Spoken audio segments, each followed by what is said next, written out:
Every writer knows that the best conversations about writing don't happen in classrooms or symposia or any other fancy artisanal setting.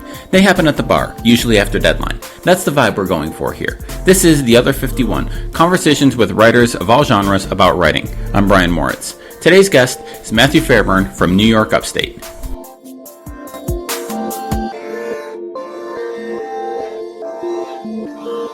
Matthew Fairburn, welcome to The Other 51. Thanks for joining me today. Oh, thanks so much for having me. This is, well, first of all, before we get to anything about writing and about the bills and coverage and journalism and all that, I need to say a very public thank you. Our efforts were unsuccessful, but I appreciate your effort in trying to get Tyler Dunn to wear a tie when he visited my class a few weeks ago. Yeah, you know, it's a tall task getting Tyler to wear a tie. I'm curious to see if he'll even sport one for his wedding in the fall. I hear that he will, but I won't believe it until I see it. Oh, that's a really good question. I should have asked him about that. Yeah, that's because let's be honest, he's got no say in that. So, I mean, yeah, exactly. He's kind of at the mercy of his soon to be wife there, and I think he'll cave. Although I went to my cousin's wedding and he managed to not have a tie. So it's not necessarily a given. So we'll see if Tyler can sneak out of it. I do wonder. And congratulations yourself on your own engagement and pending wedding. Oh, thank you very much. I appreciate it. So before we get too far into the journalism rabbit hole, Matthew, you cover the bills for we were just talking about this for Syracuse.com/NewYorkUpstate.com. It's funny, I will never not think of that as the Post Standard as writing for that. But you are based in Buffalo, right? Yeah, I'm based in Buffalo, and I think my work occasionally appears in the Post Standard. It's always on Syracuse.com, NewYorkUpstate.com. I mean, sort of a sign of the changing times. We're always kind of adapting and trying new stuff out. So my work appears kind of anywhere and everywhere under, I guess the new rebranding is Advanced Media New York. You know, all those papers, NJ.com and NALA.com, the Times-Picayune, all kind of fall under that umbrella as well. Okay. And it is weird when you think, because I think I don't want to say you're the first beat writer, you know, I will always call it the Post Standard because, you know, I am old and remember when it was print, but but you're one of the first, Bill's beat writers in a long time that I know kind of is on the Syracuse paper, for lack of a better word. And I'm wondering, when you got the job, I was how did they tell you they wanted you to work the beat, being a paper based in Syracuse but covering a team based in Buffalo? Yeah, it was interesting. So like you said, they hadn't covered the Bills for a long time. They probably did at some point in the past, but it had been quite a while since the paper covered the Bills at all. So when I initially got the job, it was framed as a one-season trial. They wanted to cover the Bills, but they were going to do it sort of as an experiment. If it worked out and it was doing well and making the paper money, then they would continue to do it. So I think that was actually the best thing that could have happened, because I was fresh out of college applying for the job and, you know, had applied for 50 plus jobs leaving school. And, you know, so I was reasonably desperate, which worked out for them.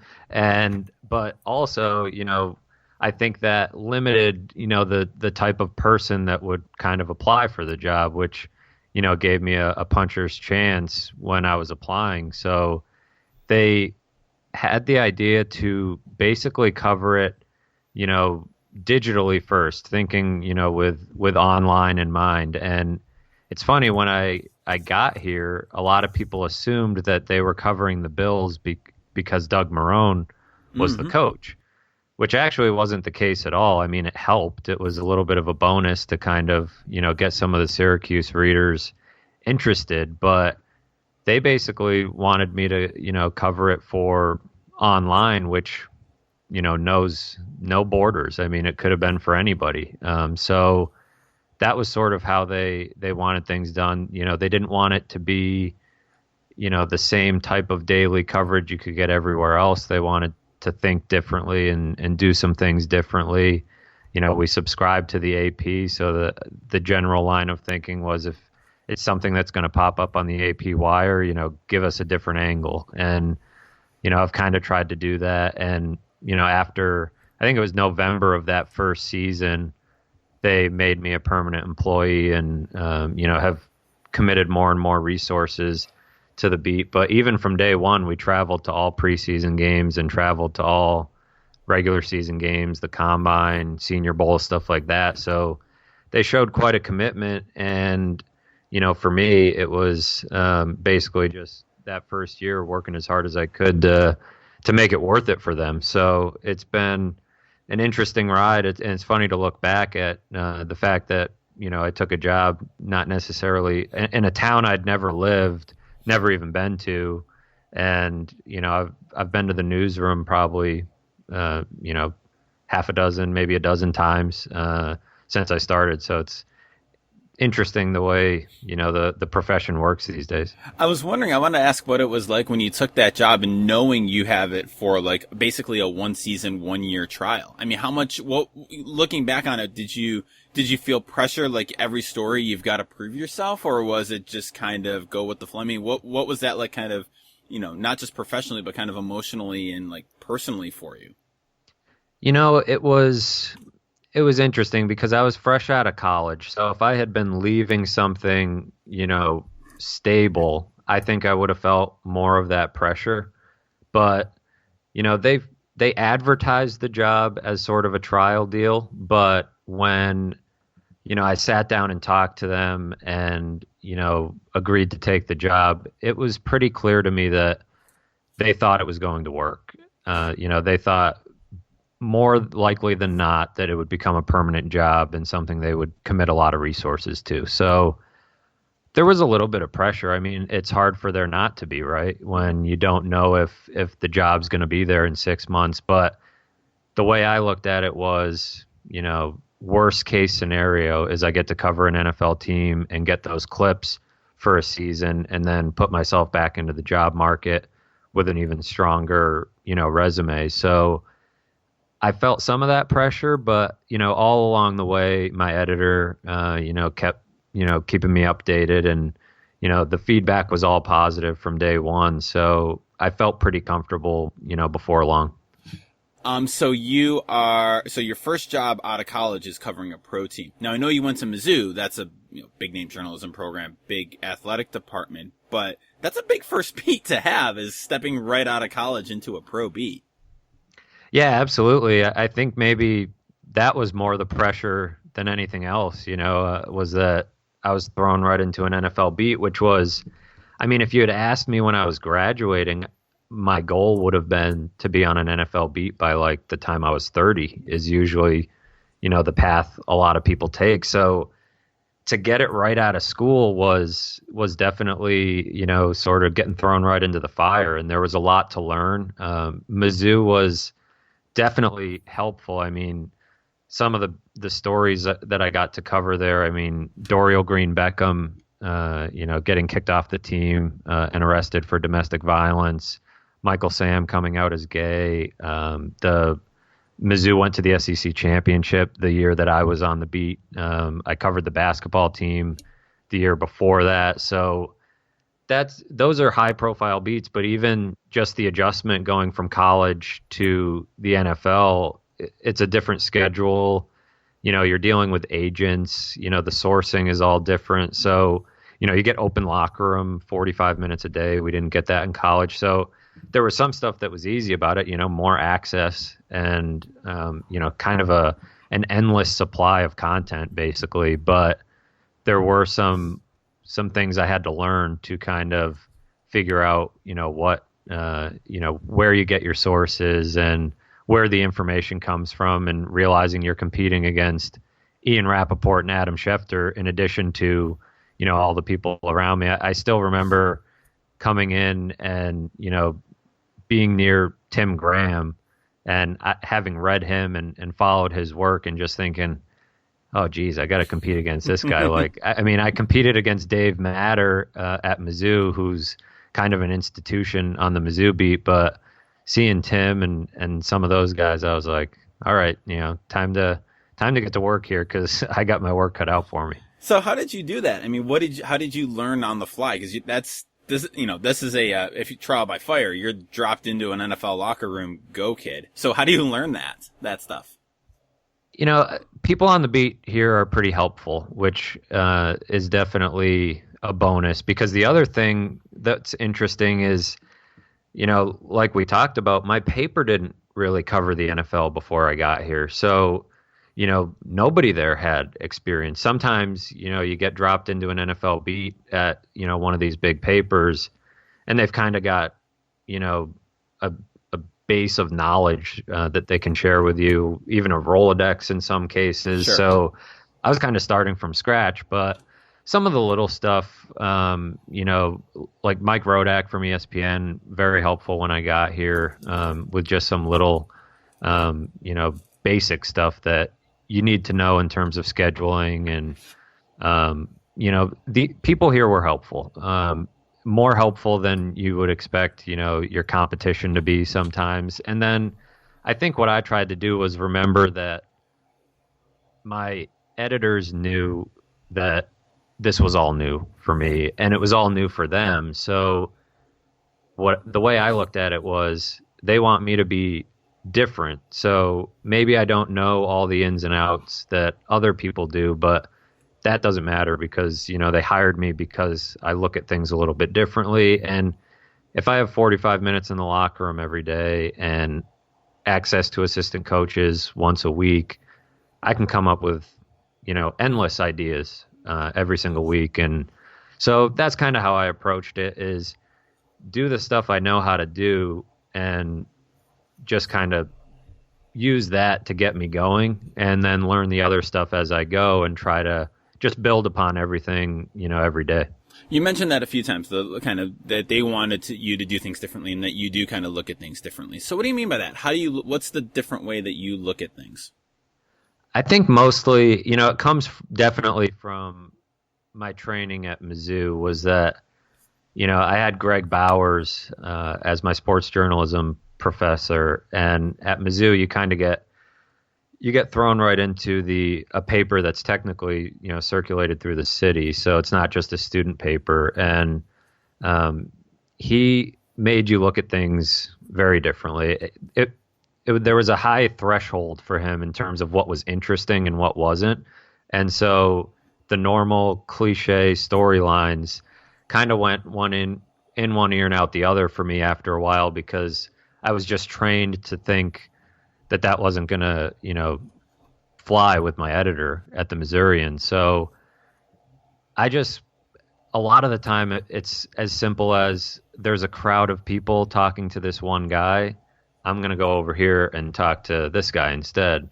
Doug Marrone has his press conference. I'm not going to, use that as the basis for what I'm doing, but maybe go find a different angle, or talk to an assistant coach nobody's talking to. Or sometimes early on, it was just doing things digitally that other people weren't doing, and, being willing to, be first online and kind of drop everything, especially that first year.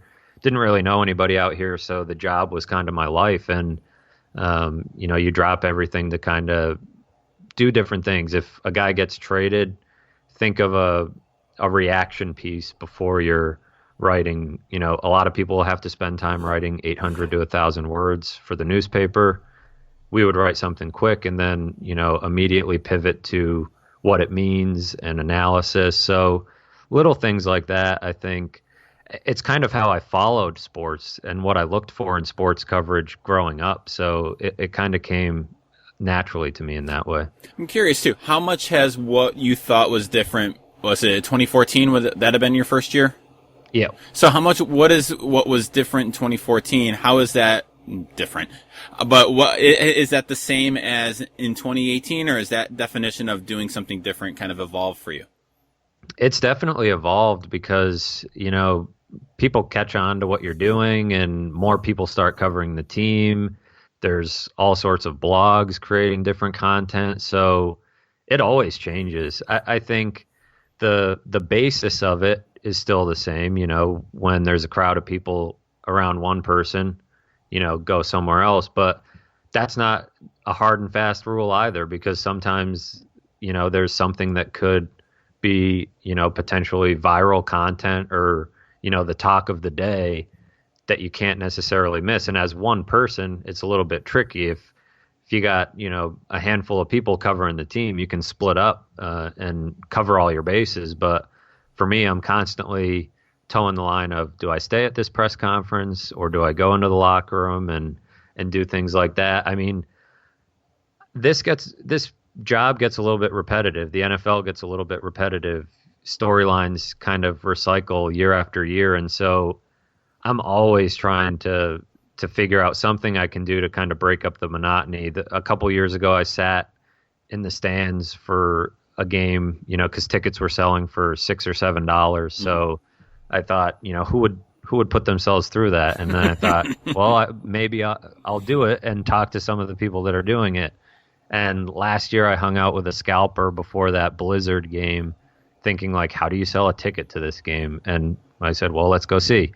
And so I try to think of stuff like that, but it definitely gets harder and harder because, the more people that cover the team, the more people are thinking of different stuff like that. And the longer you do this, the harder it is to think things are different. When I first got here, it was like, oh my God, everything's different. I don't know any of these players. I've never been, we didn't get open locker room at Mizzou except for at the SEC title game. So it's like everything's different. Everything's new. And then you get to know the players and the coaches, and you're like, okay, I've kind of gone through a lot of these ideas, so it becomes a little bit harder in that way. Right, and it's got to be challenging too, balancing, doing stuff different with kind of, and maybe it doesn't, maybe I'm assuming, but kind of following the metrics. I'm thinking like this year and going into the season, Josh Allen is the story for the Bills, and you probably can't write enough about Josh Allen right now. The way that my sister, she covers the Sabres, they can't write enough about Jack Eichel. They could put him in every story, and that would be good. So I'm wondering how much of a balancing act is that? Is kind of, finding the different stuff, but also kind of, for lack of a better word, giving people what they're looking for in terms of news of the day and the storylines that they're hoping to follow. Yeah, you definitely have to be mindful of that because, if it's not Josh Allen, it's somebody else too. I mean, LaShawn McCoy, pretty much every time he talks, it's going to be news. And so you have to balance that. And I think after a while, you start to figure out, who is making the news. Tyrod Taylor's press conference isn't always going to be something I need to be at. I can grab the transcript a couple hours later, and usually I haven't missed anything. Sean McDermott, kind of the same way, with the exception of the day that he benched Tyrod Taylor for Nathan Peterman. There's not always a ton of stuff coming out of there. So you definitely have to, be mindful of it. And it's just a matter of also being willing to work, that much harder because, yeah, I'll probably have to write about Josh Allen pretty much every day of training camp. But if I want to stand out, I'm also going to have to write about other players that, people aren't thinking of that. And it can't just be different, right? It has to be good too. Right. It has to be interesting. So I can't just write about the fourth string defensive tackle and think people will read it because it's different. It has to be something that will draw people in and be an interesting storyline for them to want to, sink their teeth into. So those are the things I like doing, but you have to recognize too that, people want to know how Josh Allen looked. I mean, even at training camp last year, it was Tyrod Taylor. It's always somebody that people are fixated on, but you still have to, I think, to stay true to why they hired me, I feel like I have to do some of the other stuff too. So, all right, we've talked journalism. Now let's get to the important stuff. If I've been a Bills fan my whole life, how should I be feeling this offseason? I think it's fair to feel a little bit hopeful about the future. I mean, it all depends on how you feel about Josh Allen, I guess, because a lot of people, definitely didn't like him as a prospect. There were definitely reasons to be weary of him, but I think people will start to talk themselves into him the more they get to know him as a person and the more they see him kind of throwing the ball around. When you see that arm live in person, I feel like that's going to convince some people. But outside of Josh Allen, they've done a lot right. Tremaine Edmonds is definitely a big time prospect that filled a huge need for them. They also, I think the defense got quite a bit better this offseason. I mean, Trent Murphy, getting thrown in the mix, Vontae Davis, they bring back Kyle Williams, add Tremaine Edmonds. It could legitimately be, a better defense than last year by a good wide margin. The AFC hasn't gotten a lot better. And so this team, made the playoffs last year, definitely got worse on offense, but got better on defense. So, this time last year, everybody thought they were on their way to the number one pick, and they ended up making the playoffs. So in the AFC, you just never know what's going to happen. But even if 2018 is a step back, I think they're set up to do some good things in 2019 and beyond. But all of it hinges on Josh Allen. It's weird. Picking a quarterback is both a really exciting time for fans, but also a really nerve-wracking time. Yeah. Because everything hinges on it. And, the build-up is always, about the quarterback in the draft, and everybody has their opinion and wants the quarterback.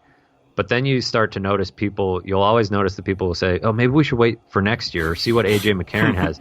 That's just the fear creeping in, because if the Bills pick the wrong guy, you're kind of hitting the reset button in a couple of years. You might be looking at a new coach, a new GM. So it's definitely one of those times that can be a little bit taxing emotionally as a fan. But, at this point, it's out of your hands. You just got to kind of see how Josh Allen develops, and a lot of it will hinge on that. But, hey, the Jaguars almost got to the Super Bowl with Blake Bortles. So, the AFC can be interesting.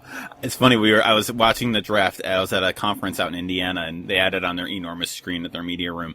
And I was standing with another Bills fan. And first of all, we were standing next to a Jets fan who hated the Sam Darnold pick, because that's the most Jets thing you can do is hate Sam Darnold. So, but they announced they were trading up, and from everything I read, I'm like, it's going to be Allen. And I'm like, all right, I can, live with him. I feel like him. The buddy I was with was really bummed out. He wanted Rosen. But what I find funny about Josh Allen, and maybe you can speak to this a little bit, but like the big knock on him is of course accuracy. But it feels very weird that it feels like in a way that's the only knock, and that's a big one, but it feels like a lot's being hung on that one stat, that one metric. And, I don't know. So it kind of makes me, again, you talk yourself into it as a fan, but it kind of makes me hopeful that, I'm zagging when everyone zigs, when completion percentage is down. But I'm like, well, if that's the entire case against him, that's, I don't know if flimsy is the right word, but you're hanging it on one number, and that is interesting. Yeah. And I mean, stats can tell a lot of different stories if you want them to. Obviously, you can't really hide from a 56% completion percentage, and usually there's multiple underlying issues that can cause your accuracy to suffer. But I think what I started to think about more is that, it's not necessarily everything. Even if he doesn't dramatically improve on that, there have been quarterbacks who have gotten by hovering around 60% in accuracy. Cam Newton comes to mind. Now, Cam Newton's a special athlete, so, you need to have other things to make up for it. But if you're making a handful of big plays a game, 25 plus yard passes or long runs, which Josh Allen is also capable of, you can make up for a few missed easy throws. And I think that's where the Bills are going to have to try to win early with Josh Allen, is create some of those chances for him to take shots and make plays downfield, and then, build in some of the running, and you're going to have to live with some of the mistakes, especially early on. But it's all going to come down to how Brian Daboll builds this offense to suit his skills and sort of enhance his development early on, because so much, if Carson Wentz landed in a different spot, people might be, calling him a bust right now. A lot of it depends on what's around you. Obviously, talent-wise on offense,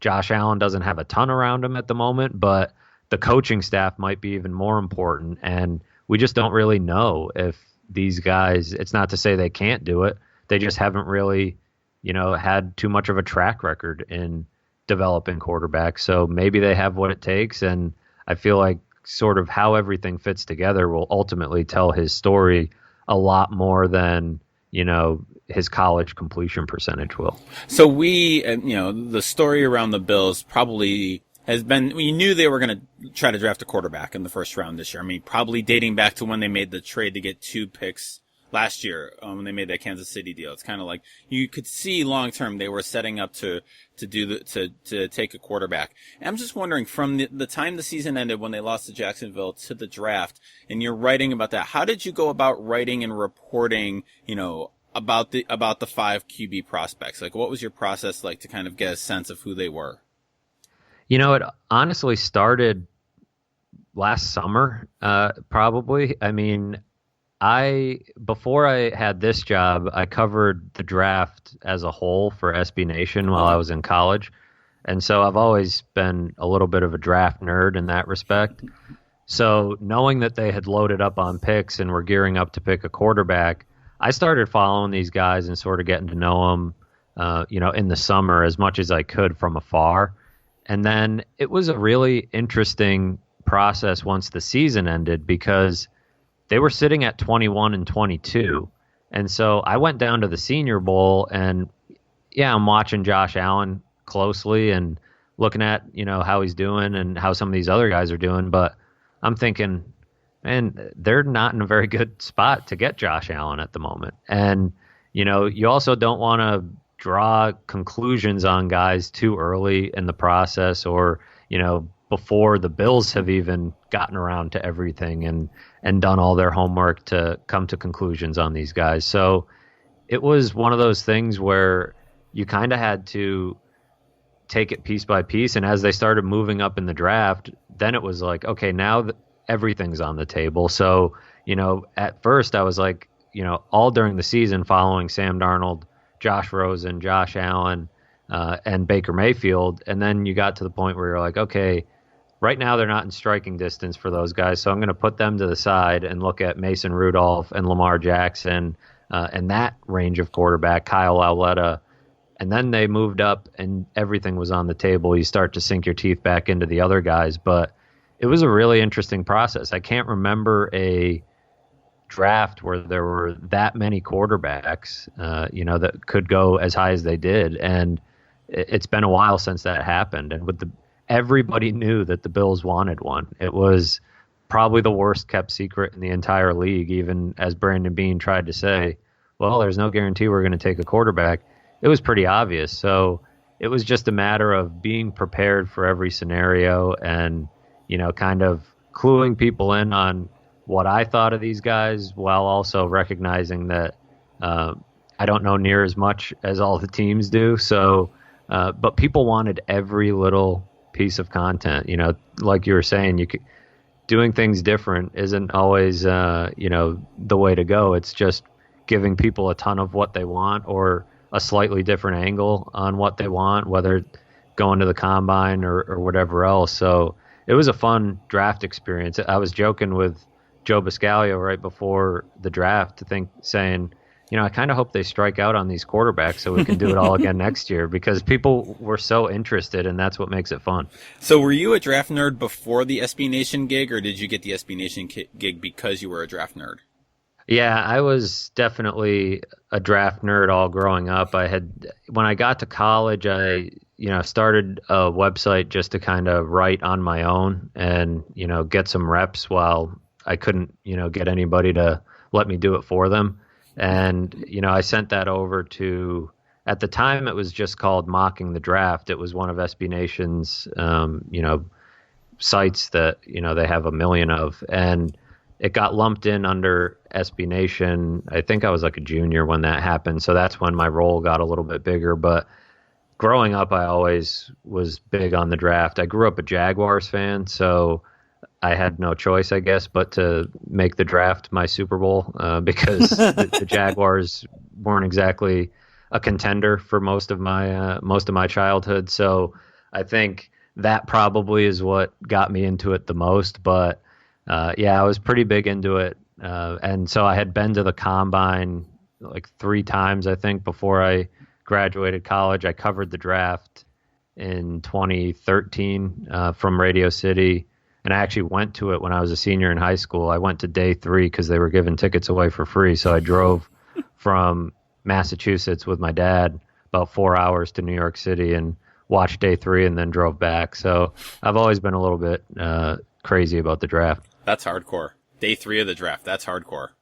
Yeah, I think my dad was a little, he was kind of like, what are we doing here? But well, it used to be so hard to get tickets to the draft. You had to wait in line the day before and like sit out all night, and they gave you a wristband, and then you could go back in on Thursday night or whenever it was that it started. I think one year it was Friday and usually it was Saturday.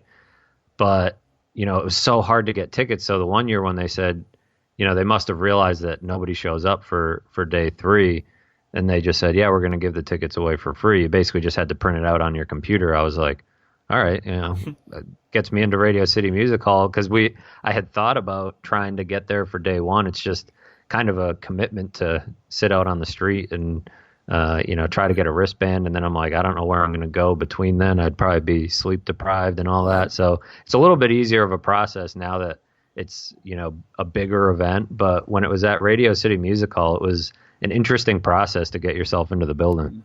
So one more kind of Bills related question. Obviously making the playoffs this past year broke the drought. How much do you think that has changed? Or you can sense it since you've been around the team. How much has it changed the feel around the team and around the franchise? And how much was that playoff drought just kind of like this weight on the team and is it gone now? Does it feel any different that they pulled that off? It feels a little bit different, but I think the interesting thing about it is that, there's a lot of new faces around already. There's more turnover on the roster, and it sounds like a coaching cliche, and it sounded like it when I heard it, but every year is kind of a new year. And so I do think there is a bit of a weight lifted off, and there is some sense that Sean McDermott and Brandon Beane are pretty comfortable, right? They've if they hadn't ended the drought and then they just move up to take Josh Allen, a lot more is riding on, what they're doing. And the fact that they made the playoffs, it feels like they bought themselves some time. Mm-hmm. They bought themselves some goodwill with the fan base.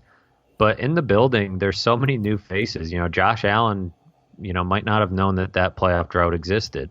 A lot of these rookies might not have. So, you could feel it obviously that night, more so than anything. And I think you can feel it in the fan base and with some of the players that have been here for a while, Kyle Williams in particular. But a lot of the other guys being so new makes it seem like you start to realize, yeah, it's definitely a what have you done for me lately league. And this team's going to have as much pressure as the last one. And I think in the immediate aftermath, there was some sense of fans saying, yeah, I don't care what happens in 2018, but when that ball gets kicked off in September, they're going to care, and they're going to expect them to win again. So I think there's some weight lifted off, but there's still that year-to-year pressure that exists in the NFL. It's funny. I had one of my students, sports writing students, they have to write a column, and he wrote that the Bills were mistaken to get rid of Tyrod Taylor. And the idea is that they're going to basically have they're setting themselves up to have a big drop off. I think you wrote this before the draft. So it was the AJ McCarron, Nathan Peterman show, and it's funny because I disagree with him on Taylor. And it was when we were talking about his column, I'm like, it's weird because I agree with you that they're going to drop off, but as a fan, I kind of expect that and am okay with it. Like it's not going to be getting toward 20 years without the playoffs. It's like the hope, I think, is you take the step back to take 2 steps forward in 2 years or so. But yeah, but it does, you were saying earlier, it's very interesting to be kind of all weighted on Josh Allen, and now you kind of realize, oh, this is the guy. Like this has to be the guy for a few years now. Yeah, absolutely. And there's definitely a sense that they can drop off almost as steeply as they want in 2018, mm-hmm. and probably, not lose a ton of goodwill, but it's going to put a lot of pressure on 2019. The fact that it'll only be a 1-year playoff drought isn't necessarily going to matter. What I think it has changed is this constant sense of, there's going to be turnover, and I think that was just so prevalent when I got here. It was, Doug Marrone was the coach. It was his second year. He was having a pretty good year, and people were talking about wanting him fired at the end of the year. And, he ended up walking away, and it was a really odd situation. But the following year, Rex gets there, and it didn't take long before people were wanting Rex fired. So it seems like there's more stability now. And I think, ending the playoff drought only helped in that matter. And I think that's why, fans will still want to win in 2018. This team still wants to win in 2018, but I think there will be less of the wanting these guys fired if they drop off and don't make the playoffs, or if there's a 6-10 season. People will realize that it's all part of a bigger plan, and that plan has been validated a little bit by the fact that they made the playoffs in a year when nobody was expecting them to. Right. So what were you supposed to be doing that New Year's Eve when Doug Marrone quit? I wasn't really supposed to be doing anything because I knew that was the day of his opt-out, and so I had, cleared my schedule. I remember being in my apartment in Orchard Park, and it was actually like a snowstorm that night in Buffalo, so I probably wouldn't have, been doing much anyways. That's kind of the weird part about the job is there haven't been too many New Year's where I have been available to do much, but knowing that he was going to make that decision, it was like, well, I got to sit around all night and wait for him to make the decision. So that was interesting. I believe did they make the play when they broke the drought? It was right around New Year's too. A lot of stuff has happened. It was New Year's Eve. Yeah. Yeah. So a lot of interesting stuff has happened right around that date for this franchise. So it kind of part of the gig that, holidays and stuff kind of get screwed up, and New Year's is definitely one of those. What's the best thing you've read lately? The best thing I've read lately? That's a good question. I'm trying to think. Right now I'm reading You Gotta Play Hurt by Dan Jenkins for the first time. Oh, nice. And that's a fantastic book. It's I'm really enjoying it. I'm just about through with it, and it's been definitely an interesting read. Just this morning I read Peter King on Matt Millen, which was excellent. The fight that Matt Millen's going through with a rare disease, very interesting read. Those are probably the two that come to mind right away. I've been reading, pretty much everything that Tyler and Tim put out as usual. Tyler Dunn and Tim Graham. And they've been doing some good work, but I've been trying to get back into reading some books now that the draft's over, and catch up on some of that, and always reading Peter King and The Athletic and anywhere I can find some good stuff. All right, Matthew, if people want to follow you and keep up with Bill's stuff, where's the best place to do so? You can follow me at Matthew Fairburn on Twitter, just how it's spelled there, and usually you won't miss too much. That's probably the social platform I use the most, and all my stuff can be found either at Syracuse.com or NewYorkUpstate.com. And I can highly recommend the podcast that Matthew co-hosts with Joe Buscaglia, the Bills Beat podcast.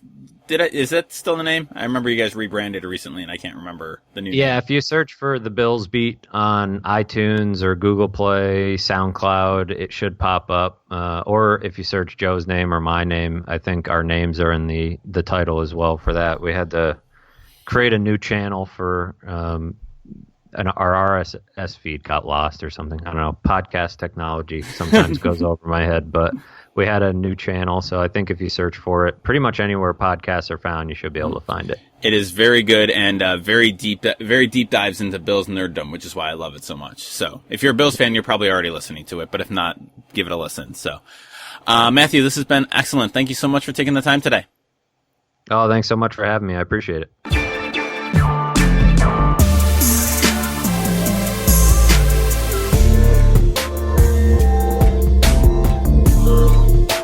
As always, thanks for listening to The Other 51. You can find show notes for this episode and all our episodes at sportsmediaguy.com on the Other 51 tab. You can subscribe to the show wherever you get your podcasts. I can highly recommend Overcast for this. Our theme music is by Ellie Moritz.